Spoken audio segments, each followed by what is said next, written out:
Assalamualaikum warahmatullahi wabarakatuh. Yang kami hormati Bapak Kepala Sekolah SD Negeri Rengit 1, Bapak Dedi Permadi SPD. Yang saya hormati rekan guru di SD Negeri Rengit 1 yang saya banggakan. Sebenarnya saya di sini ingin memberikan sebuah materi menyebarkan pemahaman dan penerapan pengalaman budaya positif di sekolah. Sebelumnya saya ucapkan terima kasih banyak atas waktu dan kesempatan yang diberikan kepada saya. Sebelum kita memulai kegiatan ini, marilah kita bersama-sama mengucapkan basmalah agar kegiatan kita ini berjalan dengan lancar. Bismillah. Terima kasih. Sebelum saya melanjutkan, ada sedikit kata sambutan dari Bapak Kepala Sekolah, Bapak Dedi Permadi. Waktu dan tempat saya persilakan.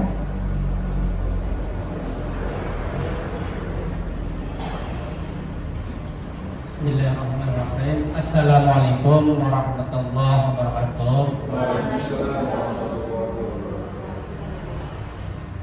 Hormat Bapak Ibu Guru SDN Rengit 1, yang terhormat Ibu Lisna SPD selaku calon CGP, calon penggerak. Alhamdulillah pada hari ini kita bersama-sama kumpul untuk belajar bersama-sama yang akan dijelaskan oleh Bu Lisna. Alhamdulillah pada kesempatan hari ini saya bisa hadir. Kemarin keluarga ada musibah, malam bisa pulang, alhamdulillah kumpul dan bisa menemani Ibu Risna selaku calon CDP. Salawat dan salam kita juga kepada Nabi Sallallahu Alaihi Wasallam. Terima kasih. Assalamualaikum warahmatullahi wabarakatuh.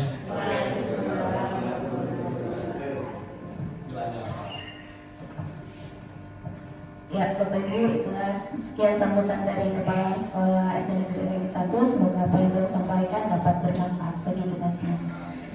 Nah, Bapak Ibu, berdirinya saya di sini bukan untuk mengajarkan atau menggurui, tapi di sini kita bersama-sama belajar tentang budaya positif yang ada di sekolah. Ya. Sebelum saya lanjut, di sini ada sebuah pertanyaan, apa itu budaya positif di sekolah? Ya. Jadi budaya positif di sekolah ialah nilai-nilai, keyakinan-keyakinan, dan kebiasaan-kebiasaan di sekolah yang berpihak pada murid agar murid dapat berkembang menjadi pribadi yang kritis, penuh hormat, dan bertanggung jawab.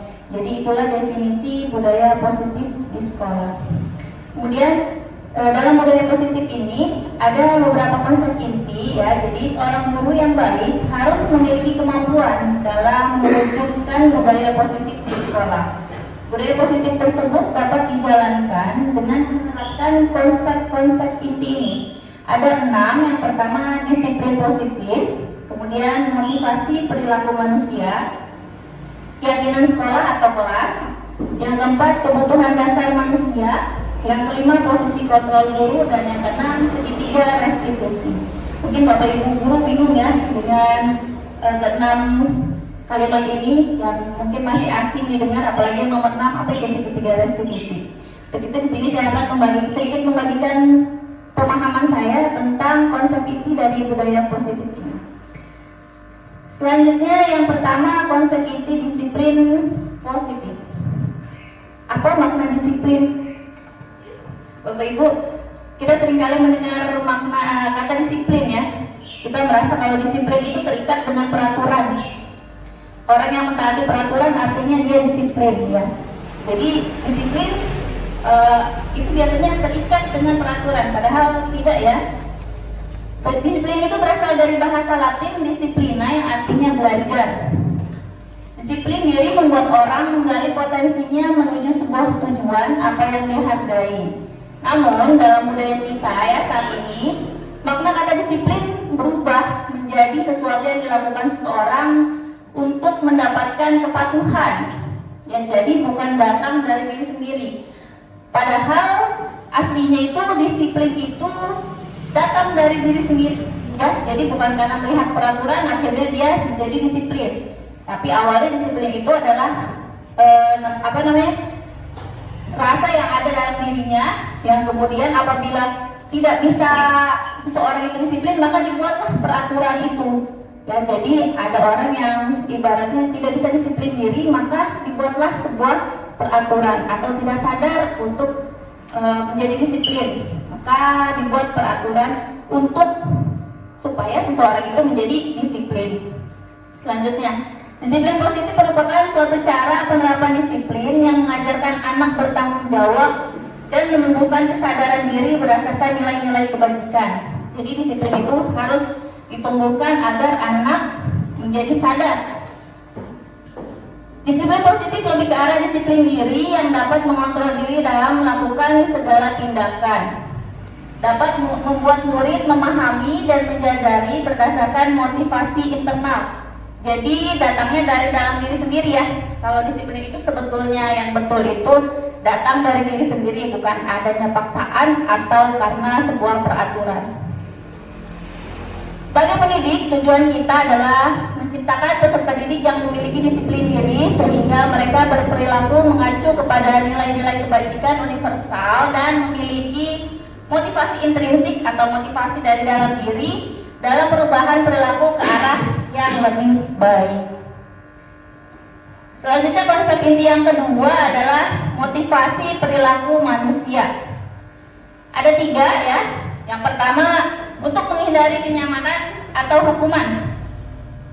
Bapak Ibu, seringkali kita melihat anak mengerjakan PR karena takut dimarahin gurunya kalau nggak dikerjakan, atau ada anak buru-buru datang ke sekolah nggak terlambat karena takut dimarahin bapak atau ibu guru, atau bahkan dimarahin ibunya di rumah. Yang kedua, untuk mendapatkan imbalan atau penghargaan dari orang lain. Di kelas biasanya ada anak yang mau masuk kelas tuh berbaris rapi, bukunya udah dipotong dari rumah, tujuannya nanti sama bu guru di kelas diberi hadiah bintang katanya. Nah ini berarti dia mengharapkan imbalan. Yang ketiga, untuk menjadi manusia yang mereka inginkan dan menghargai diri sendiri dengan nilai-nilai yang mereka percaya. Nah, kalau yang ketiga ini sudah muncul dari dirinya sendiri, ya, tanpa memikirkan imbalan ataupun hukuman. Motivasi yang dua ini adalah motivasi internal, artinya dari dalam. Untuk menghindari ketidaknyamanan atau hukuman, untuk mendapatkan imbalan atau penghargaan dari orang lain. Ini adalah motivasi internal. Sedangkan motivasi eksternalnya yaitu untuk menjadi manusia yang mereka inginkan dan menghargai diri sendiri dengan nilai-nilai yang mereka percaya. Untuk konsep ini selanjutnya, keyakinan sekolah atau kelas. Apa sih keyakinan sekolah atau kelas itu, ya? Keyakinan sekolah atau keyakinan kelas, seperangkat nilai atau prinsip yang disepakati bersama oleh guru dan siswa untuk memandu perilaku dan interaksi di dalam kelas. Jadi bapak ibu guru biasanya di sekolah ini ada peraturan ya namanya ya. Dilarang mencoret-coret tembok, dilarang mencoret-coret meja. Nah, itu biasanya peraturan menggunakan kalimat negatif. Ya, ada kata dilarang, tidak boleh datang terlambat. Nah, itu menggunakan kalimat negatif biasanya untuk peraturan. Untuk keyakinan kelas ini, kita menggunakan kalimat-kalimat positif. Tidak boleh datang terlambat, berarti mungkin bisa diubah menjadi kata datang tepat waktu. Nah, seperti itu ya Bapak Ibu. Jadi untuk keyakinan kelas ini juga berbeda dengan peraturan. Kalau peraturan biasanya sudah terpampang di tembok sekolah. Ya, kita tidak mengajak murid ataupun orang tua untuk mendiskusikan bagaimana membuat peraturan. Tiba-tiba siswa masuk ke sekolah ini sudah ada peraturannya. Tapi untuk keyakinan kelas ini, kita membuatnya bersama-sama dengan siswa. Ya, kita mengajak siswa berdiskusi, kira-kira ingin kelas seperti apa mereka? Kelas ini ingin seperti apa? Ya, ingin teman-teman yang seperti apa, yang bagaimana? Apakah teman-teman yang menghargai, yang selalu piket setiap harinya ada jadwalnya? Nah, itu nanti dibuat dalam keyakinan kelas. Peran guru dalam mewujudkan terbentuk keyakinan kelas adalah mewujudkan terbentuknya keyakinan sekolah atau kelas dengan adanya kesepakatan antara guru dan murid. Ya, tadi saya bilang harus ada kesepakatan antara guru dan juga murid. Keyakinan sekolah atau kelas berupa pernyataan-pernyataan universal yang mudah diingat dan dipahami dan harus diterapkan di lingkungan sekolah. Kalau bisa jangan banyak-banyak bawa keyakinan kelasnya, berderet sampai 15 gitu ya. Nanti ada siswa lupa gitu. Ya, dan bahasanya juga yang mudah diingat. Selanjutnya, bagaimana membuat keyakinan kelas? Ya, keyakinan kelas itu lebih abstrak dari peraturan, berupa pernyataan universal, dibuat dalam bentuk kalimat positif, sedikit saja agar mudah diingat, sesuai dengan kondisi kelas dan sekolah agar mudah diterapkan, dan terakhir semua warga kelas dilibatkan saat membuat. Jadi guru dan siswa bekerja sama membuat keyakinan kelas ini. Nah, ini perbedaannya antara peraturan dan keyakinan kelas, ya. Dilarang melakukan kekerasan, berarti saling menghormati orang lain kalimatnya. Karena dilarang itu kalimat negatif ya, Bapak Ibu. Dilarang menggunakan narkoba, menjaga kesehatan, misalkan. Terakhir, gunakan masker, keyakinan kelasnya kesehatan dan keselamatan. Sini ada ice breaking sebentar Bapak Ibu. Saya juga capek nih sampai teringat. Ya, Bapak Ibu sebentar, 15 detik. Silakan Bapak Ibu tersenyum selama 15 detik. Ya, ini kan budaya positif ya. Senyum itu positif ya, memberikan kesan positif kepada orang lain. Senyum, kemudian lihat orang di samping atau di belakang Bapak Ibu. Senyum. Senyum Bu, ke belakang Bu, lihat boleh Bu, ke samping boleh. Bapak jangan buang muka Pak. Ya, 15 Oke, saya hitung ya. 15. Silakan ditatap temannya, Bapak Ibu. Nggak apa-apa. 1, 2, 3. Iya, ya sudah ya. Gimana Bapak Ibu? Sudah keluar ya senyumnya ya. Jadi sudah positif. Sudah hilang tuh. Tadi kesel-kesel sama muridnya ya. Walaupun nggak 15 detik tapi kelihatan senyum-senyum sendiri. Yang keempat adalah ketiga ya. Ya, selanjutnya adalah kebutuhan dasar manusia. Apa sih kebutuhan dasar manusia? Itu adalah segala sesuatu yang kita lakukan untuk mendapatkan apa yang kita inginkan. Seluruh tindakan yang kita lakukan memiliki tujuan tertentu, dan semua usaha terbaik yang kita lakukan adalah dalam rangka agar kebutuhan dasar kita terpenuhi. Betul ya Bu ya? Kebutuhan dasar manusia. Apa yang kita lakukan itu memiliki tujuan tertentu, betul kan? Begitu pula dengan murid-murid kita Bu. Ketika dia melakukan kesalahan, pasti ada tujuannya. Kenapa dia melakukan kesalahan itu? Ya, nanti akan dibahas. Nah, di sini ada 5 kebutuhan dasar manusia. Yang pertama, bertahan hidup. Kemudian yang kedua, kasih sayang dan rasa diterima. Betul Bu, Bapak Ibu kasih sayang? Betul ya. Yang ketiga, penguasaan. Yang keempat, kebebasan. Dan yang terakhir, kesenangan. Ketika seorang murid melakukan suatu perbuatan yang bertentangan dengan nilai-nilai kebajikan atau peraturan, hal itu sebenarnya dikarenakan mereka gagal memenuhi kebutuhan dasar mereka. Bapak Ibu pernah lihat ada anak murid yang iseng tiba-tiba jahil cubit temennya, terus dia ketawa. Nah, berarti dia memiliki kebutuhan dasar kesenangan. Berarti dia tadi apa? Kesenangannya itu ya. Nah, yang kesenangan ini belum terpenuhi. Ya, betul. Ya, kemudian ada murid yang biasanya, apalagi kelas 1 nih ya Bu ya, Bu Novi ya. Ada murid yang tiba-tiba gelendotan sama gurunya. Ada alasannya, berarti dia untuk memenuhi apa? Kebutuhan dasar kasih sayang dan rasa diterima. Ya. Baik, selanjutnya. Yang selanjutnya adalah konsep inti posisi kontrol guru. Ayat 5 Bu, posisi kontrol guru Bapak Ibu. Yang pertama yaitu guru sebagai penghukum, guru sebagai pembuat merasa bersalah, guru sebagai teman, guru sebagai pemantau, dan guru sebagai manajer.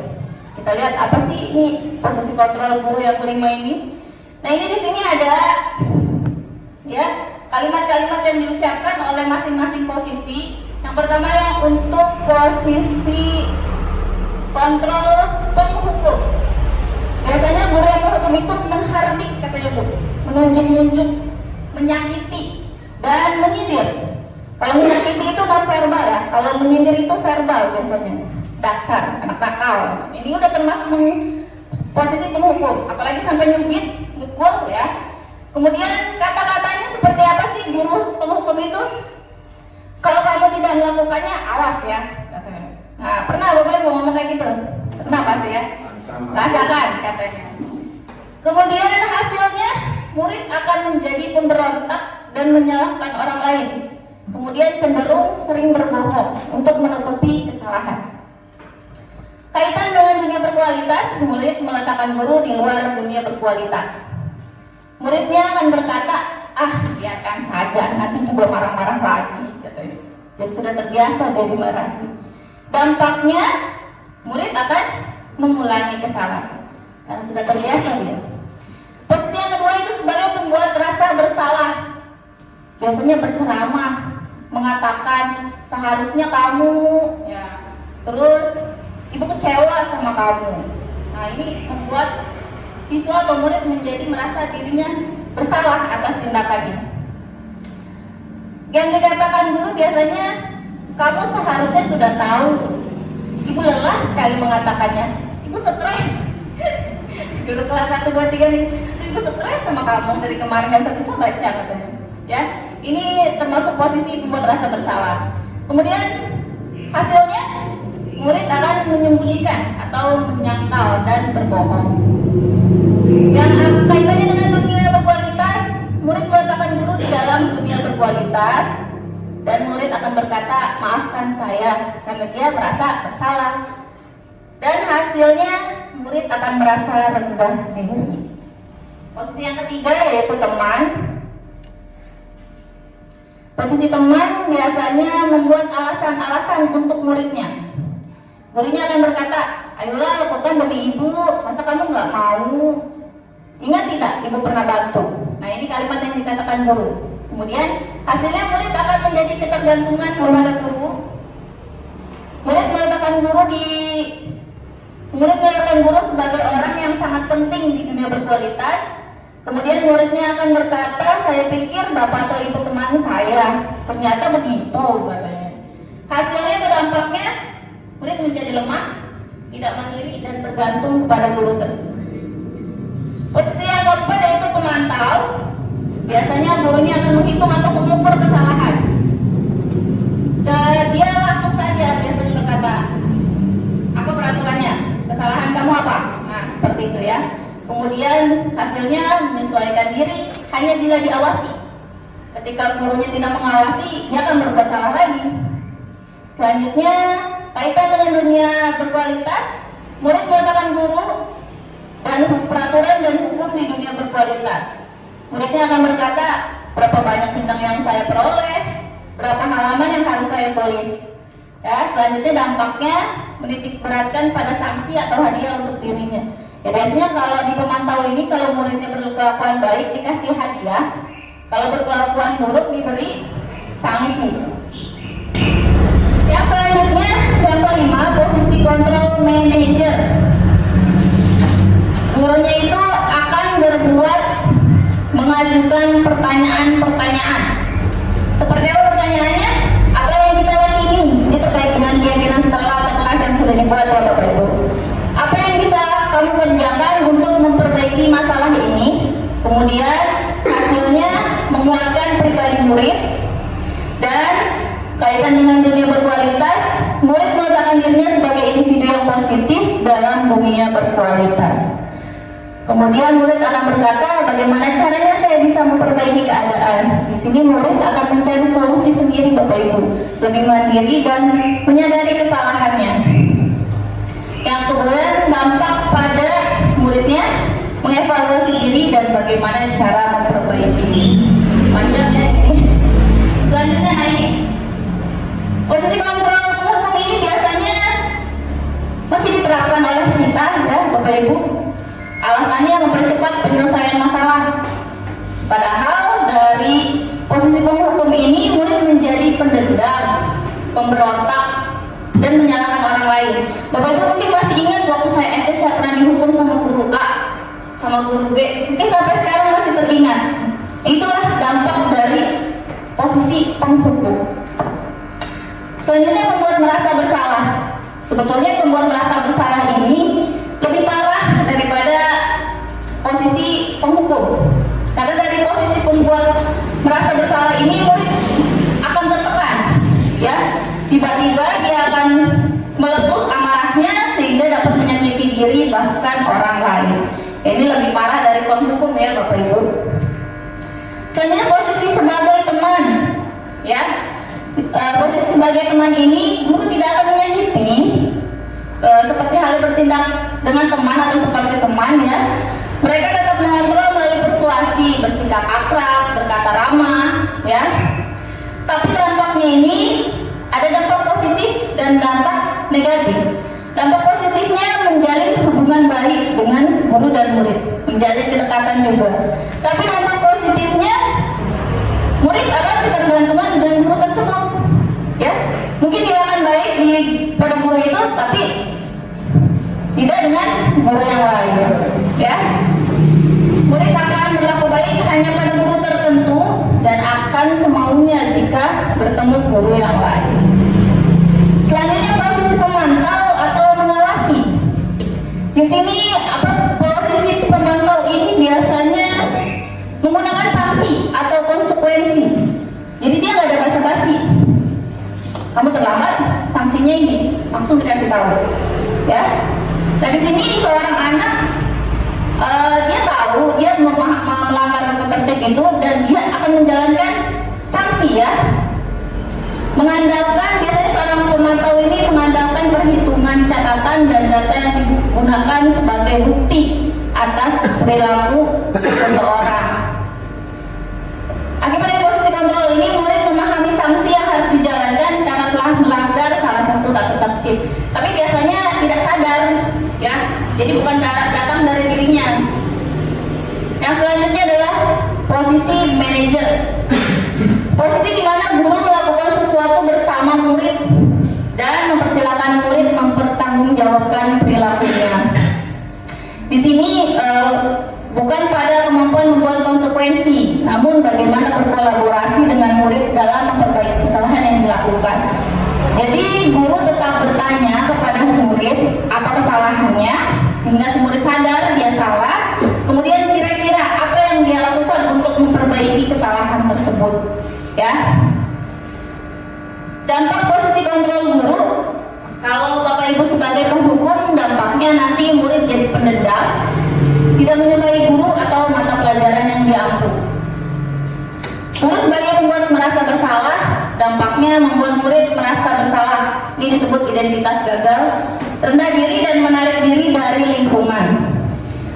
Bila posisi kontrol guru sebagai teman, dampaknya murid akan bergantung pada satu orang dan juga murid tidak mandiri.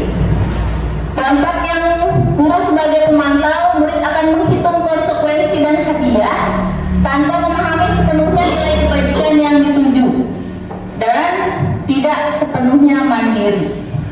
Apabila guru sebagai manajer, murid menjadi mandiri, murid menjadi percaya diri dan dapat memecahkan masalah. Nah, di sini ada kuis nih Bapak Ibu dari tadi yang sudah saya paparkan. Kira-kira Bapak Ibu bisa menebak nggak? Kalau ada guru yang mengatakan saya kecewa sekali dengan kamu, posisi kontrolnya yang mana Bapak Ibu? Penghukum, membuat merasa bersalah kan? Teman? Apa tuh? Membuat bersalah. Membuat merasa bersalah. Kita lihat. Betul, hebat. Teman yang saya tadi kasih langsung ya. Wants to be million. Yang selanjutnya, kamu selalu gagal dalam melakukannya. Sekarang melari keliling lapangan 3 kali. Ini posisi gurunya di mana ini Pak? 1 kah? 2 kah? 3, 4 atau 5? Kira-kira? Apa Pak? Harul? Atau Pak Harul penghukum? Kita lihat. Wah betul, sebagai penghukum. Lanjut. Kira-kira bagaimana kamu akan memperbaiki masalah ini? Manajer. Gimana kira-kira posisi kontrol gurunya Bapak Ibu? Manajer, coba kita lihat. Betul, sebagai manajer. Lanjut. Ayolah, tugasnya dikerjakan ya demi ibu atau bapak guru. Kira-kira posisi apa Pak? Udah? Teman. Betul, hebat ini. Selanjutnya, kamu terlambat 15 menit. Kamu sudah tahu kan konsekuensinya apabila datang terlambat. Nah ini posisinya apa nih? Sebagai pemantau. Bisa ternyata ya. Oh betul ya. Bukan dulu sebagai itu sudah hebat sudah ya. Jenius sangat ya. Sekarang pertanyaannya Bapak Ibu, di posisi kontrol manakah saya saat ini? Bapak Ibu sebagai guru sekarang ini kira-kira Bapak Ibu itu posisinya setiap hari itu ada di mana? Apakah sebagai penghukum? Apakah saya ini sebagai pembuat merasa bersalah? Apakah saya sebagai teman, pemantau atau manajer? Kira-kira Bu Kulsum selama ini mengajar seninya posisi kontrolnya yang mana Bu? Sebagai mandor. Sebagai pemantau ya. Berarti murid masih belum sadar ya, mereka mengharapkan sesuatu ya. Jadi direnungkan Bapak Ibu, selama ini saya sebagai apa gurunya itu posisinya sebagai yang mana? Setelah tahu dampak dari kelima posisi kontrol ini, semoga kita dapat berubah ya Bapak Ibu. Selanjutnya, di antara kelima posisi kontrol tersebut, saat ini yang paling relevan dan sebaiknya digunakan oleh seorang guru yaitu posisi kontrol guru sebagai manajer. Ya, jadi Bapak Ibu kalau masih sebagai penghukum jelas sudah tidak relevan ya. Katanya ada yang bilang Pak Dedi, dulu saya itu jadi pinter karena sering dimarahin sama guru saya. Betul Pak? Itu tapi dulu ya. Karena pendidikan itu harus melihat kodrat zaman dan kodrat alam. Sekarang kodrat zamannya sudah berubah, jadi tidak relevan lagi kita nimpuk anak pakai spidol, ya. Ya, sekarang yang relevan adalah seorang guru menjadi posisi kontrolnya sebagai manajer, di mana kita mengajak murid untuk menyadari apa kesalahannya dan membantu mereka untuk mencari solusi untuk memperbaiki kesalahan tersebut. Baik, sebagai manajer, guru dapat melakukan sesuatu bersama murid, mempersilahkan murid bertanggung jawab dan mendukung murid agar dapat menemukan solusi. Selain itu, posisi manajer mengacu pada restitusi yang dapat menjadikan murid sebagai manajer bagi dirinya sendiri sehingga dapat tercipta identitas positif pada diri murid. Tadi kita udah bahas restitusi apa sih? Ya, di sini yang terakhir adalah konsep inti, yaitu segitiga restitusi. Bentuknya segitiga, betul Bapak Ibu. Ya, apa sih segitiga restitusi? Suatu proses dialog yang dijalankan guru atau orang tua agar dapat menghasilkan murid yang mandiri dan bertanggung jawab. Nah, ini dia si segitiga restitusi. Yang paling bawah itu tahapannya adalah menstabilkan identitas. Kemudian yang di sebelah kiri Bapak Ibu itu adalah validasi tindakan yang salah atau apa kebutuhannya. Dan yang di sebelah kanan Bapak Ibu adalah menanyakan keyakinan. Untuk menstabilkan identitas, di sini ada ya. Yang pertama adalah tahap menstabilkan identitas. Dilakukan berdasarkan prinsip bahwa membuat kesalahan adalah bagian dari proses pembelajaran yang nantinya akan menggeser identitas gagal ke arah identitas sukses. Kalimatnya seperti ini. Berbuat salah itu hal yang manusiawi, tidak ada manusia yang sempurna. Jadi ketika murid berbuat kesalahan, jangan langsung menghakimi ya. Tapi yang pertama kita menstabilkan identitas dengan kalimat-kalimat tersebut. Kalau kamu menyalahkan dirimu sendiri terus menerus, apakah kamu bersikap baik pada dirimu sendiri? Nah, jadi ini menggeser identitas gagal ke identitas sukses. Validasi tindakan yang salah selanjutnya. Validasi tindakan yang salah dilakukan berdasarkan prinsip bahwa setiap perilaku berupaya memenuhi suatu kebutuhan tertentu. Jadi setelah diketahui atau si murid itu mengaku dia bersalah, di sini tahapan Bapak Ibu mencari tahu mengapa dia membuat kesalahan tersebut.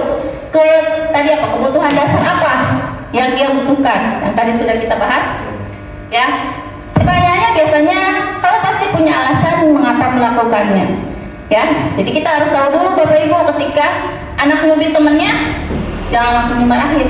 Tanya dulu kenapa dia melakukan hal tersebut.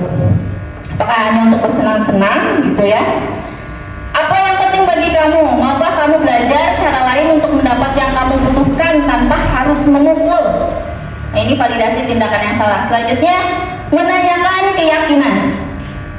Menanyakan keyakinan dilakukan dengan memberi pertanyaan-pertanyaan bermakna kepada murid atau anak untuk memunculkan motivasi secara intrinsik sehingga mampu mengaitkan keyakinannya dengan tindakan yang salah. Tadi setelah kita membuat keyakinan kelas, ketika murid melanggar peraturan atau keyakinan tersebut, kemudian kita cari solusi bersama, ya. Jadi si murid sadar keyakinan kelas mana yang sudah dia langgar, ya. Misalkan dia datang terlambat, berarti dia sudah melanggar keyakinan kelas, poin disiplin. Nah, di sini kemudian guru mencari cara bagaimana bersama murid ya, bagaimana caranya agar selanjutnya murid tersebut tidak datang terlambat. Pertanyaannya biasanya apa nilai yang kita percaya di sekolah? Kelas yang ideal itu seperti apa sih menurut kamu? Kemudian apa yang kamu rasakan ketika kamu melakukan itu? Kamu menjadi orang yang seperti apa? Akhirnya, nah ini pertanyaan-pertanyaan untuk menanyakan keyakinan. Nah Bapak Ibu, itulah materi yang saya sampaikan. Berikutnya adalah penerapan pengalaman budaya positif yang sudah saya lakukan di kelas. Yang pertama adalah penerapan keyakinan kelas. Untuk membuat sebuah keyakinan kelas, di sini Guru memberikan penjelasan tentang keyakinan kelas kepada murid, ya. Kemudian membagikan kertas untuk menuliskan keyakinan kelas. Kemudian murid menuliskan pendapatnya masing-masing untuk keyakinan kelas. Jadi murid diberi kesempatan ya untuk mengeluarkan pendapatnya apa saja, silakan dituliskan kertas atau sticky note boleh. Dan selanjutnya hasilnya ditempel di depan kelas, kemudian guru memandu.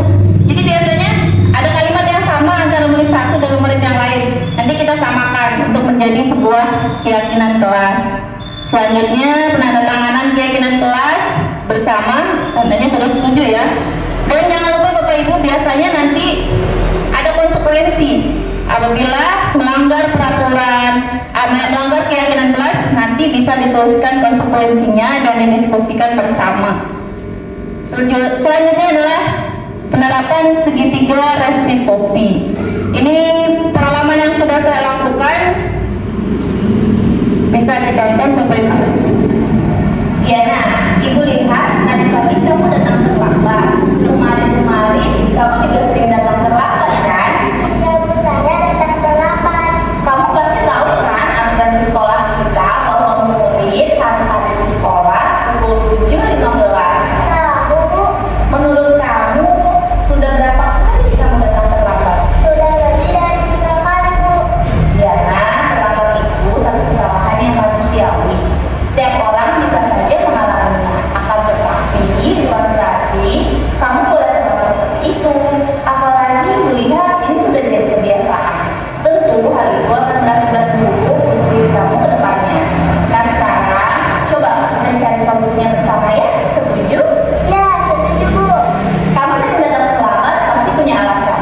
Kenapa sih kamu sering datang terlambat? Karena saya sering bergadang Bu sambil main HP, jadi kurang tidur. Oh gitu. Apa itu kamu tidak marah? Iya Bu. Apa menurut kamu tindakan kamu sudah sesuai dengan keyakinan kelas? Iya Bu. Kira-kira keyakinan kelas apa yang sudah kamu langgar? Disiplin Bu. Betul Diana. Menurut kamu disiplin itu penting atau tidak? Tentu Bu. Kenapa? Karena disiplin membantu hidup kita jadi lebih teratur Bu. Betul Diana. Disiplin itu bisa membuat hidup kita jadi lebih teratur. Selanjutnya, apa rencana kamu untuk memperbaiki masalah ini? Saya akan tidur lebih cepat dan tidak akan bermain HP sampai larut malam agar tidak datang terlambat ke sekolah. Luar biasa Diana, kamu sudah menemukan solusinya. Nanti ibu akan bekerja sama dengan orang tua kamu agar kamu tidak dapat terlambat lagi ke sekolah. Sekarang silakan ambil dari firmannya ya. Baik Bu, terima kasih. Nah, Bapak Ibu, itulah tadi contoh penerapan segitiga restitusi dan contoh pembuatan keyakinan kelas yang sudah saya lakukan. Sekarang, Bapak Ibu, saya akan membagikan kepada Bapak Ibu. Apa mau langsung saja, Bapak Ibu, apabila ada pertanyaan untuk mengacungkan tangan atau saya berikan sticky note kepada Bapak Ibu guru untuk nanti dituliskan pertanyaan-pertanyaan apa saja yang ingin Bapak Ibu guru tanyakan tentang materi budaya positif di sekolah. Saya bagikan saja ya sticky note-nya biar nanti saya bacakan.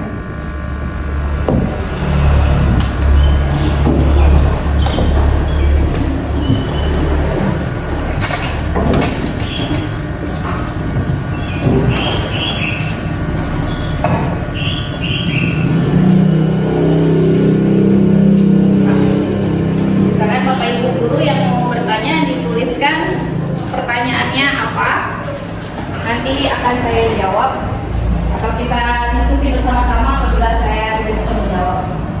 Silakan.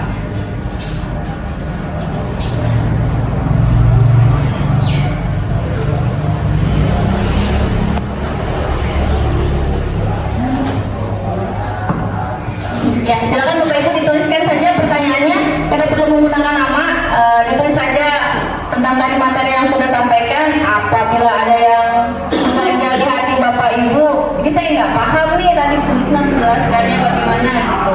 Silakan dituliskan saja, nanti akan saya jawab kalau saya bisa. Apabila tidak bisa, kita sama-sama menjawab.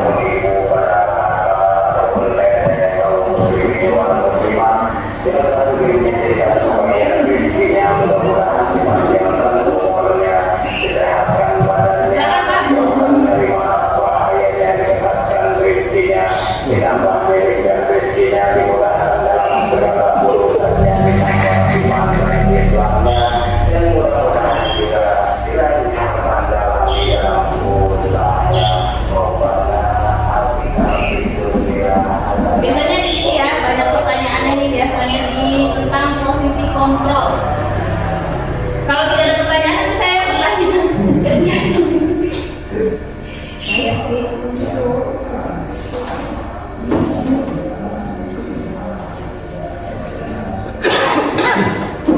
Ya, silakan Bapak Ibu dituliskan. Saya beri waktu 5 menit untuk menuliskan pertanyaannya. Bebas bertanya, jangan lupa.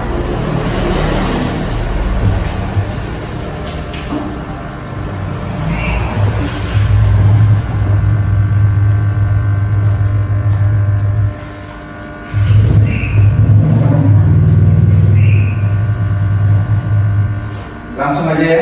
Oh iya baik, ya silakan Pak Herul. Mau langsung boleh Bapak Ibu. Assalamualaikum warahmatullahi wabarakatuh. Waalaikumsalam warahmatullahi wabarakatuh. Sedikit menyimak. Biasanya di sini ya banyak pertanyaan ini biasanya di tentang posisi kontrol. Kalau tidak ada pertanyaan, nanti saya bertanya. Saya sih.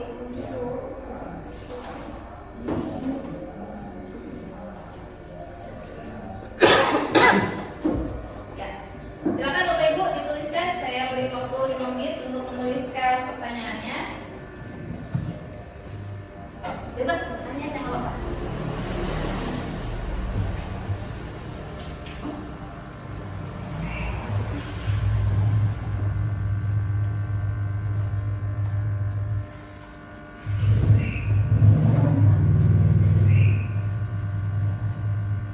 Langsung aja ya. Oh iya baik, ya silakan Pak Herul. Mau langsung boleh Bapak Ibu. Assalamualaikum warahmatullahi wabarakatuh. Waalaikumsalam warahmatullahi wabarakatuh. Sedikit menyimak tentang 5 posisi kontrol guru. Di antara kelima itu ada beberapa yang masih digunakan dan ada juga yang tidak.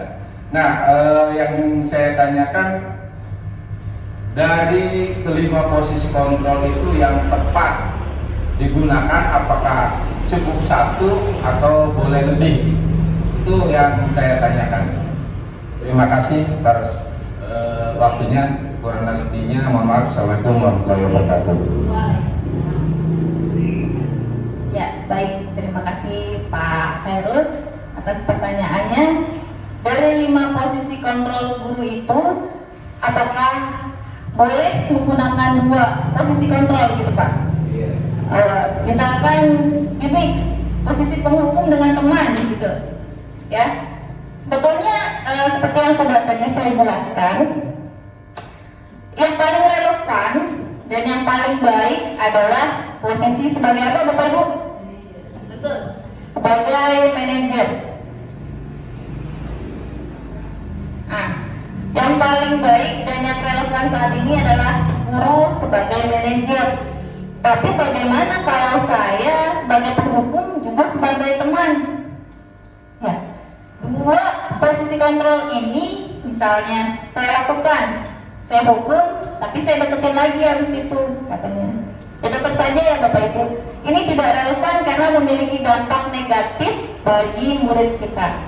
Ya, jadi posisi penghukum misal dengan posisi pembuat merasa bersalah, apalagi ini double kill katanya. Ya, jadi kalau bisa ya kita cukup 1 sebagai manajer. Boleh misalkan guru sebagai teman, tapi di situ masih ada dampak negatif. Walaupun baik, tetapi ada dampak negatifnya. Jadi baiknya ya kita berperan atau memiliki posisi kontrol sebagai manajer. Seperti itu Pak Herul. Apa ada yang menambahkan Bapak Ibu? Cukup ya? Pak Herul bagaimana jawabannya? Berarti ya. Alhamdulillah ada pencerahan. Berarti dari 5 posisi kontrol guru ini, terutama yang lebih relevan atau yang lebih baik itu yang kita gunakan adalah guru sebagai manajer. Dan tadi juga saya mengamati atau istilahnya apa, menyimak bersama, berarti sama dengan persis dengan restitusi ya, segitiga restitusi. Jadi siswa juga yang mencari solusinya. Mungkin itu yang saya dapat tangkap gitu. Jadi yang lebih ideal adalah atau yang relevan adalah guru sebagai manajer. Ya, terima kasih Pak Hadot. Betul sekali. Jadi ada keterkaitan antara guru sebagai manajer dengan segitiga restitusi tersebut. Karena ketika kita menempatkan posisi kita sebagai manajer, maka di situ kita menyelesaikan masalah murid menggunakan segitiga restitusi. Seperti yang sudah saya sampaikan tadi, ada segitiga restitusi ya Bapak Ibu. Masih ingat kan? Masih ingat ya baru. Nah, betul. Di sini ada dialog yang dijalankan guru atau orang tua agar dapat menghasilkan murid yang mandiri dan bertanggung jawab. Nah, posisi guru sebagai manajer itu di sini menyelesaikan masalahnya menggunakan segitiga restitusi, mulai dari menstabilkan identitas, kemudian memvalidasi kebutuhan siswa, dan yang terakhir adalah menanyakan keyakinan. Ya, seperti itu. Jadi di dalam penerapan posisi kontrol manager itu menggunakan tahapan segitiga restitusi. Ya. Baik, ada lagi Bapak Ibu yang ingin ditanyakan atau disampaikan? Pertanyaannya sudah Bapak Ibu? Sudah? Ya baik Bapak Ibu, kalau sudah bisa saya minta kembali untuk nanti saya bacakan dari Pak Hudaya. Katanya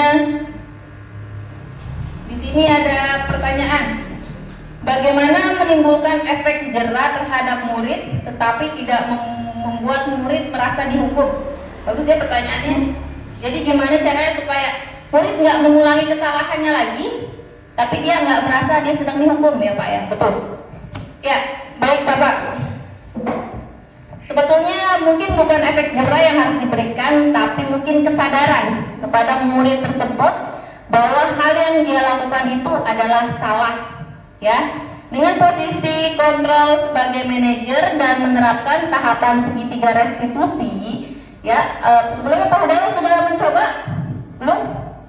Menstabilkan identitas, kemudian validasi kebutuhan dan menanyakan keyakinan ketika berbuat salah belum ya? Belum ya. Mungkin nanti bisa dicoba. Nanti di sini murid akan menyadari kesalahannya, ya. Setelah dia menyadari, dia akan mencari solusinya. Ya. Di sini mungkin bukan jerak ya, tapi murid sadar bahwa itu salah. Terkadang murid berulang kali melakukan hal itu karena kebutuhannya juga belum terpenuhi. Ketika dia butuh kasih sayang, malah dimarahin. Ya, akhirnya akan diulang terus karena dia tadi kebutuhan dasar kasih sayangnya belum terpenuhi. Kira dia ulang terus kesalahan-kesalahan, tapi dengan menanyakan kebutuhannya, kita akan mengetahui kenapa dia melakukan kesalahan itu dan mengetahui kebutuhan yang dibutuhkan apa, sehingga murid tidak akan mengulangi kesalahannya tersebut. Untuk menghukum, sebetulnya di dalam segitiga restitusi ini juga bukan hukuman ya, hanya saja bertanggung jawab. Ya, ketika dia berkelahi dengan temannya, ada baju temannya yang robek, yang copot kancingnya ketika berkelahi gitu. Gimana nih Bu menghukumnya? Bukan menghukum, tapi memberikan tanggung jawab kepada dia untuk memperbaiki apa yang sudah dia perbuat. Seperti dia menarik baju temannya sampai kancingnya copot, berarti dia harus menjahit baju temannya itu kancingnya, ya. Atau dia merobek buku temannya, ya. Bagaimana dengan cara mengelem buku temannya, memperbaiki lagi. Nah, jadi seperti itu mungkin ya. Tidak menimbulkan efek jera, tapi tidak membuat murid merasa dihukum. Bagaimana Pak Hudaya? Cukup ya. Nanti bisa dicoba ketika di kelas menghadapi masalah murid dengan menggunakan tahapan segitiga restitusi ini. Baik, ada lagi pertanyaan? Mungkin dari Pak Fauzan. Kalau disuruh angkat tangan suka malu-malu. Oh iya. Pertanyaan dari Pak Fauzan, apakah posisi kontrol manajer memiliki efek negatif yang ditimbulkan bagi murid? Ya, tadi posisi penghukum, pembuat merasa bersalah, teman, dan pemantau itu memiliki efek negatifnya. Walaupun ada efek positifnya, tetapi ada juga dampak negatifnya. Untuk di posisi kontrol guru sebagai manajer ini tidak ada dampak negatif yang dihasilkan, ya, karena murid berhasil dari identitas gagal berubah menjadi identitas sukses, dari tidak menyadari kesalahannya menjadi sadar akan kesalahannya, dari murid tidak tahu bagaimana mencari solusinya untuk memperbaiki sampai akhirnya murid mengetahui solusi untuk memperbaiki kesalahan tersebut. Jadi itu ya Pak Fauzan, tidak ada dampak negatif dari posisi manajer. Untuk itu ini yang paling relevan dan yang paling baik digunakan oleh seorang guru. Baik, cukup Pak Fauzan? Cukup.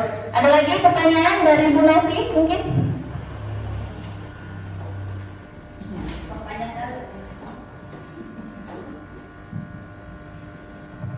Contoh konsekuensi apa yang dapat digunakan dalam keyakinan kelas yang mampu menciptakan karakter yang positif, ya. Berarti ini membahas tentang keyakinan kelas ya Bu ya.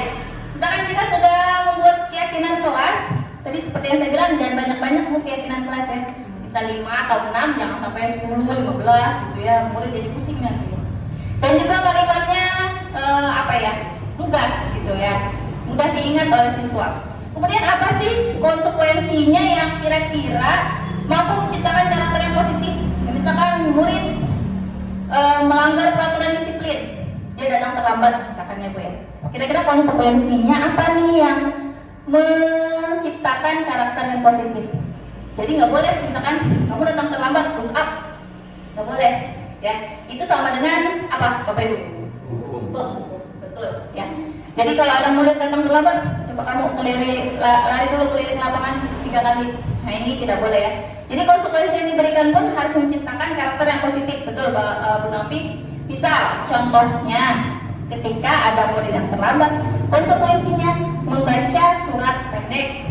Misalkan sudah ditentukan kita bekerja sama dengan murid, kira-kira surat pendek apa nih nanti yang akan dibaca ketika murid kita datang terlambat, ya. Untuk konsekuensi pun itu harus dibicarakan bersama dengan murid ya Bapak Ibu. Jangan hanya keyakinannya aja, konsekuensinya suka-suka ibu guru, ya. Dan kalau bisa jangan berubah materi. Misal denda ya 2.000, ya. Kalau tidak mengerjakan PR denda 2.000, ya. Jangan ya. Kalau bisa jangan. Kemudian selain tadi membaca surat-surat pendek misalkan, menyanyi lagu nasional. Ya, itu juga bisa menciptakan karakter positif murid. Atau bisa jadi menghafal Undang-Undang Dasar 1945. Nah, bisa ya. Jadi Bapak Ibu guru memberikan konsekuensinya, dimohon jangan berubah hukuman. Lari keliling, push up 15 kali, denda 2.000 ya. Jangan ya Bapak Ibu. Kita mulai budaya positif yang memberikan sanksi tetapi juga menciptakan karakter positif pada peserta didik. Baik, ada lagi pertanyaan? Mungkin dari Ibu Kulsum? Cukup ya, baik. Kalau sudah, gimana Bu Nabi jawabannya? Cukup? Cukup ya?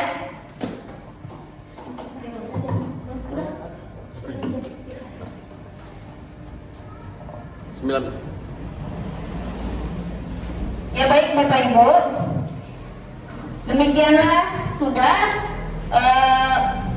apa yang saya sampaikan hari ini mengenai penerapan budaya positif di sekolah. Harapannya Bapak Ibu dapat menerima apa yang saya sampaikan ini menjadi sesuatu yang bermanfaat untuk Bapak Ibu. Mungkin bisa mengubah diri kita menjadi lebih baik lagi sebagai seorang guru yang tadinya posisi saya ini kemarin sebagai pembuat merasa bersalah gitu ya. Besok mungkin saya majulah sebagai teman. Nanti setelah itu baru sebagai manajer. Memang sulit ya, memang sulit, tapi ini harus dilakukan karena kita adalah seorang guru. Ya bagaimanapun di sekolah itu kita mengutamakan murid dan murid. Ya, ada istilah kita menghamba pada murid. Menghamba itu bukan kita menuhankan murid Bapak Ibu, tapi memenuhi kebutuhan mereka. Seperti itu ya Bapak Ibu. Terima kasih saya ucapkan kepada Bapak Ibu atas waktu yang diberikan dan juga kesempatan kepada saya untuk menyampaikan materi tentang budaya positif untuk mengampu tugas sebagai calon guru penggerak ya. Jadi saya berdiri di sini untuk menyelesaikan tugas saya di modul 1.4 sebagai bentuk aksi nyata. Sebetulnya ini bisa menjadi praktik baik untuk komunitas belajar kita Bahudaya. Hanya saja kemarin tidak kita masukkan, lumayan dapat sertifikat Pak. Iya. Ya, karena ini saya juga mendadak gitu, jadi Bapak mungkin lain kali kita bisa berbagi praktik baik lagi. Sekali lagi saya ucapkan terima kasih kepada Bapak Ibu atas kesempatan dan waktu yang diberikan kepada saya. Semoga yang saya berikan ini dapat bermanfaat bagi kita semua. Sebelum kita tutup, mari bersama-sama kita mengucapkan hamdalah. Alhamdulillahirrahmanirrahim. Acara ini sudah selesai. Terima kasih. Saya tutup dengan wassalamualaikum warahmatullahi wabarakatuh.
Assalamualaikum warahmatullahi wabarakatuh. Saya Herul Badri, guru SDN Renget 1, Kecamatan Binuang. Terima kasih kepada Ibu Lisniawati Roslinia, calon guru penggerak Angkatan 11 Kabupaten Serang. Setelah saya mengikuti desiminasi tentang budaya positif dan segitiga restitusi, saya sangat terinspirasi tentang pentingnya budaya positif di sekolah. Semoga sukses selalu untuk Bu Lisna. Assalamualaikum warahmatullahi wabarakatuh. Assalamualaikum, nama saya Arika, saya kelas 6 di SD Renget 1. Saya sangat senang membuat keyakinan kelas bersama Bu Lisna dan teman-teman, dan nantinya keyakinan kelas tersebut dapat membuat kelas kami menjadi aman dan nyaman. Assalamualaikum, nama saya Rival, saya kelas 6 di SD Renget 1. Saya sangat bersemangat membuat keyakinan kelas bersama Bu Lisna dan teman-teman agar kondisi kelas menjadi disiplin dan